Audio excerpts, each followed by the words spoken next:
on my journey. And now to his introduction, Gregory Liddell Isom, also known as Coach G, joined the coaching staff of the SF PAL Seahawk football program in the summer of 1981. He was recruited by his brother-in-law, Rodney Garrett, whose father, Bill Garrett, and uncle, Kelly Waterfield, SFPD inspector, had been coaching in the program since the mid-1960s. In 1985, when Greg was appointed as head coach of the junior midget football team, he recruited a close family friend, Paul Berger, to be his assistant coach. Together they worked for nearly 28 years coaching and mentoring kids both on and off the field in the SF PAL program. In 2004, when Kelly Waterfield retired as SF PAL's football director, Greg stepped into his shoes to fill the position. Over the course of his 30-year career as coach and director of SF PAL's football team, Coach G had won several conference championships and coached the likes of Eric Wright, Jason Hill, and myself, who subsequently went on to play in the NFL.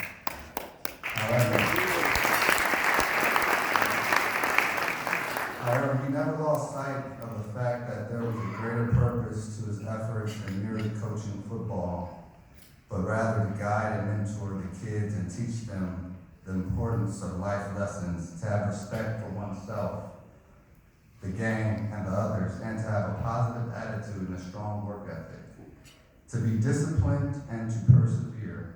As a result of his leadership, SF PAL maintained a positive relationship with the community, especially in the Western Addition neighborhood where the Seahawks were established.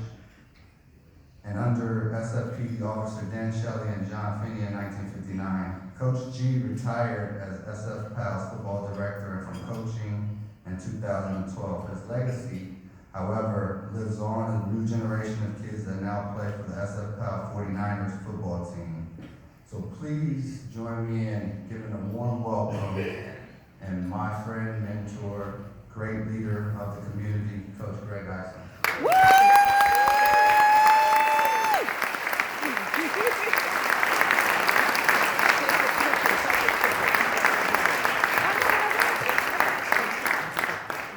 All right, if I pass out, forgive me. I left my phone over there because in situations like this, my wife, who had my back for 35 years, will send texts and say, don't forget to say this, don't forget to say that. So, first of all, I'd just like to honor all the other inductees and their family members. The 60th year for PAL, first I would like to acknowledge the support staff of PAL. As volunteer coaches, we rely on the support staff to help keep coaches in compliance, to get the paperwork done, to do all of the things that coaches don't want to do. I think back to Vera, Monica, Lorraine. These people were invaluable for PAL, and for so long, and many people don't recognize what they do. But I really like to recognize the support staff at PAL. PAL has been woven into the fabric of San Francisco for 60 years. My introduction to PAL was 1969, 1970. My dad and mom are here, who happen to be just celebrated their 60th year.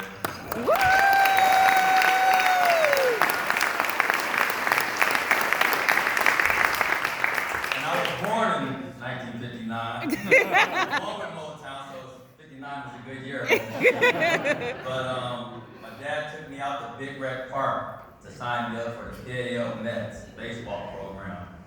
And what that did for me, it gave me an opportunity to want to be on my first organized team and live out my fantasy of being Willie Mays and Tio Fuente, all of the giant players. Up until that point, it was Sandlot, sports, playing strikeout, and so that gave me an opportunity. And although my first uniform was a pair of jeans and a PAL t-shirt, I never forgot that feeling when I'm standing out in center field, being like Willie Mays, and my dad was a coach, and I was so proud to say I played for the PAL Mets.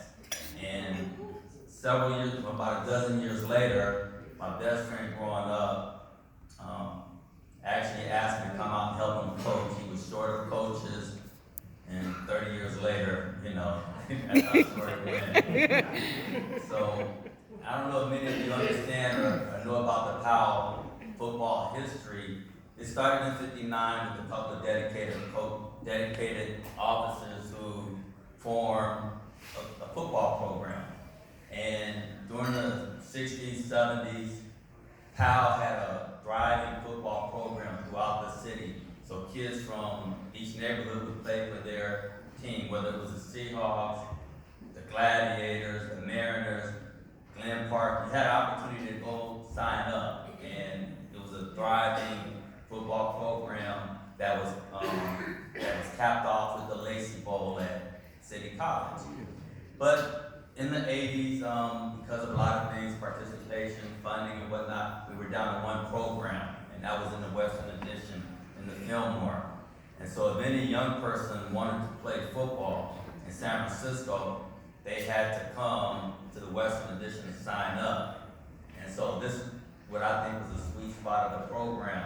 We had kids that were coming from Hunters Point, Sunnydale, Potrero Hill, the Mission, the Sunset, and Fillmore, and had to come together and play. And during that time, police officers, you understand the challenges that was going on in the city at that time. A lot of gang activity, just a lot of things that was going on, but these kids wanted to play football. And so as coaches, we had to create and nurture an environment where it was a safe place for kids to come. So the Seahawk program has been around since 1959. And one of the first officers, John Finney, who was one of the coaches, passed the baton on to Kelly Waterfield, later Bill Garrett, and a host of other coaches. And I would be remiss not to recognize those coaches that really laid the foundation.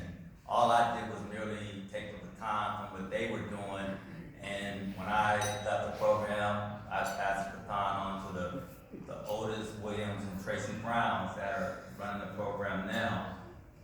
But to really understand what the Seahawk program was about and the culture there and the family atmosphere, you really have to understand the people that were involved.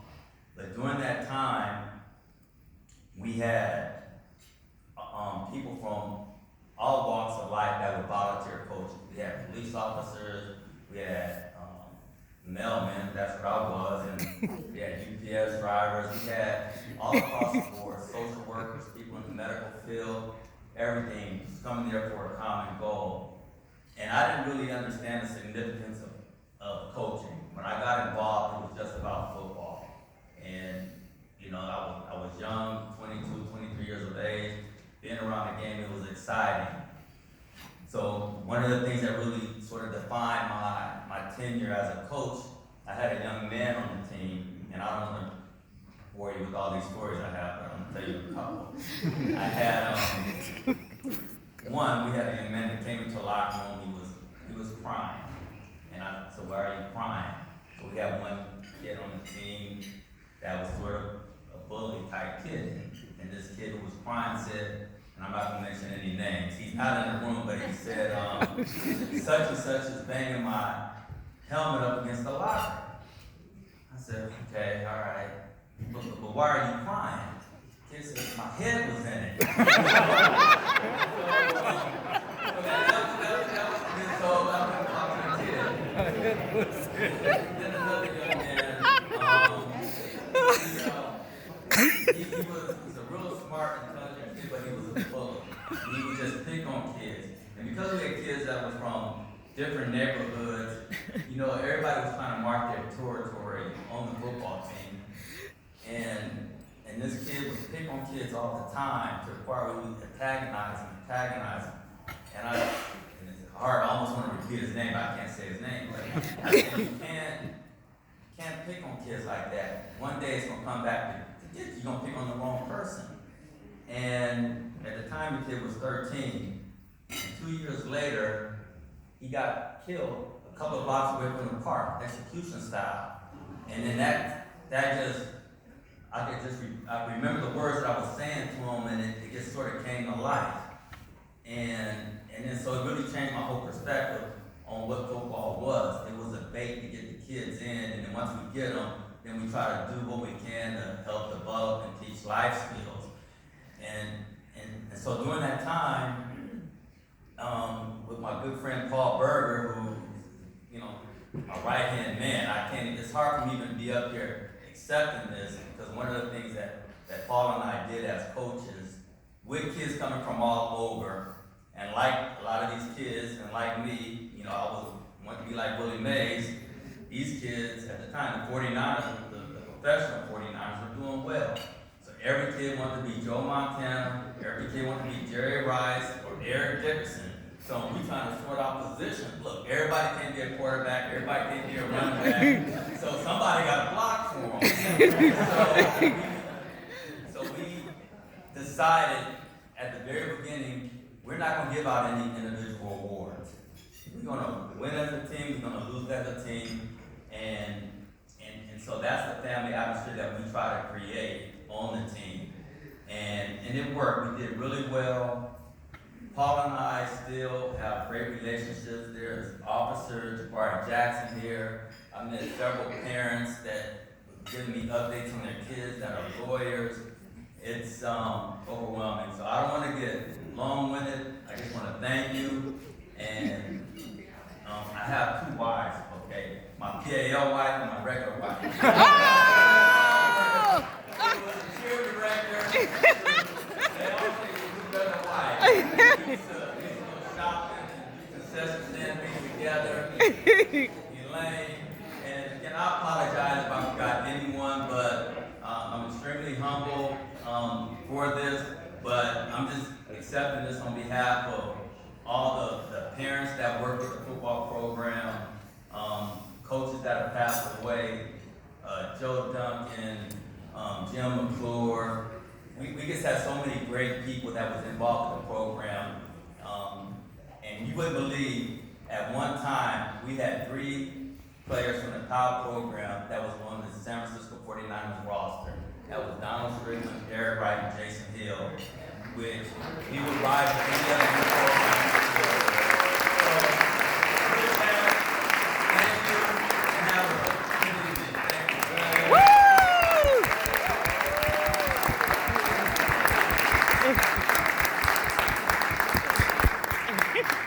you. He needs to take his picture.